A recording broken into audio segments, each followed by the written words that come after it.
Hi guys, welcome back to channel. Let's continue with our topic. First we will start limitation of management accounting. Limitation of management accounting are that it is based on historical data, lack of wide knowledge, costly system, developing stage, lack of objectivity, resistance from staff.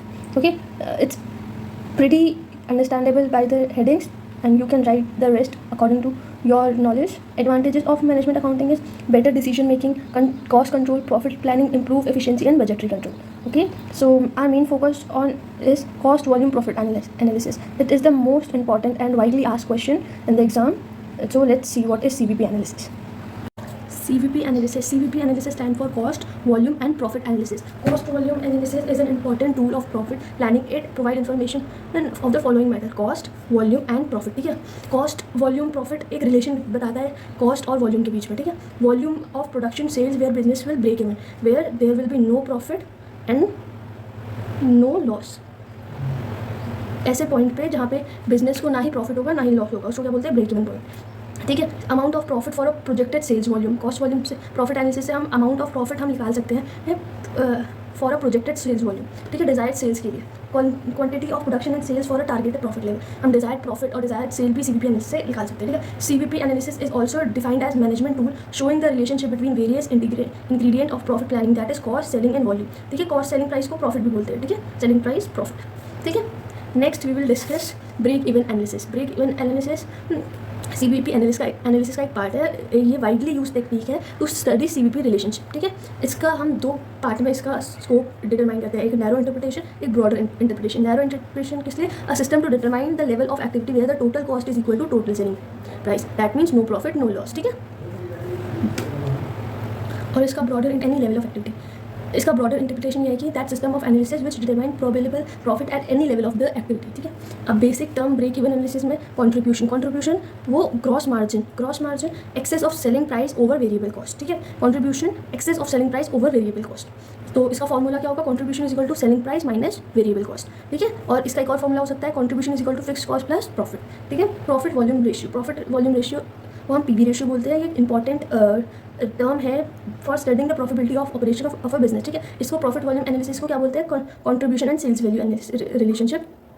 Also establish a relationship between contribution and sales value, इसलिए इसको cost sales ratio भी कहा जाता है. ये important है management के लिए to find the products more if the product is more profitable. तो पीवी रेशियो का फॉर्मूला क्या होगा? Contribution upon sales into 100. ठीक है, इंटू 100 जब हमें परसेंटेज मतलब रेशियो है इसलिए इंटू 100 कराएंगे. Contribution upon sales into 100. और अभी हमने इससे पहले देखा था कि कंट्रीब्यूशन को कैसे लिख सकते हैं? Sales minus variable cost. ठीक है, तो sales minus variable cost upon sales.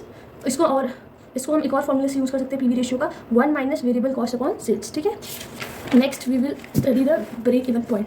Break even point नाम से ही पता चल रहा है वो पॉइंट जहाँ पे ब्रेक होगा किसके बीच में? टोटल कॉस्ट और सेलिंग प्राइस. ठीक है, उन दोनों को जब वो इवनली ब्रेक करेगा उस पॉइंट को कहेंगे break even point. To show the level of output and sales at which there shall be neither profit nor loss. ठीक है, at the point where income of a business is equal to expenditure. ठीक है, या income और expenditure क्या हो? बराबर हो, उस पॉइंट को ब्रेक इवन पॉइंट बोलते हैं. ठीक है, अगर if production is greater than break even point तो प्रॉफिट होगा. ठीक है, अगर प्रोडक्शन कम है, बीईपी ये पॉइंट ज़्यादा है तो लॉस होगा बिजनेस को. तो इसका फॉर्मूला है बीईपी फॉर आउटपुट और यूनिट. जब क्वेश्चन में आउटपुट या यूनिट निकालने को बोलते हैं तो हम यूज़ करते हैं ये वाला फॉर्मूला जो कि है fix cost upon contribution per unit. ठीक है, contribution per unit. Next formula BEP of sales, ये आउटपुट के लिए था, ये सेल्स के लिए. बीईपी ऑफ सेल्स क्या होगा? Fix cost upon contribution per unit into selling price per unit. ठीक है, सेम फॉर्मूला है इनटू बस सेलिंग प्राइस पर यूनिट हो जाएगा. और हमें पता है कि fix cost upon contribution per unit और सेलिंग पर यूनिट को हम total contribution to total sales भी लिख सकते हैं. अब टोटल सेल्स कंट्रीब्यूशन के नीचे आ जाएगा. तो अभी हमने पढ़ा था कि कंट्रीब्यूशन अपॉन सेल्स क्या होता है? PV ratio.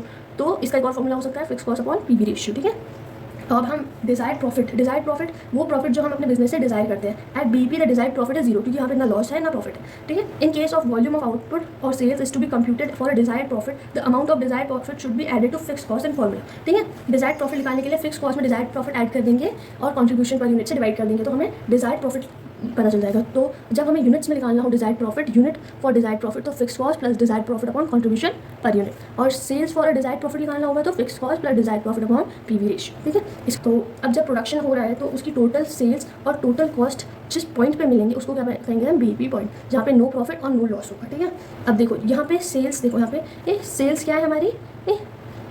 ज़्यादा है और टोटल कॉस्ट हमारी ज़्यादा है और सेल्स कम है, तो यहाँ पे क्या होगा? लॉस होगा. और राइट साइड को हम देखें तो हमारे यहाँ पे क्या है? सेल्स ज़्यादा है और कॉस्ट हमारी कम है, तो हमें यहाँ पे प्रॉफिट हो रहा है. ठीक है, नेक्स्ट बेसिक टर्म है कि margin of safety. Margin of safety मतलब और ऐसे पॉइंट जहाँ जितना तुम्हें प्रोडक्शन करना ही करना है ताकि तुम्हें बिजनेस पे लॉस ना हो, ठीक है। Margin of safety total sales minus sales at BEP, total sales minus break even की सेल्स, ठीक है। और इसका एक और फॉर्मूला है मार्जिन ऑफ सेफ्टी का net profit upon PV ratio, ठीक है। जितना मार्जिन ऑफ सेफ्टी बड़ा होगा उतना बिजनेस का प्रॉफिट में होगा और जितना स्मॉल होगा उतना नेगेटिव इफेक्ट पड़ेगा बिजनेस पे, ठीक है। चलो आज के लिए इतना ही, बातें कंटिन्यू करेंगे न्यूमेरिकल से। Thank you, bye.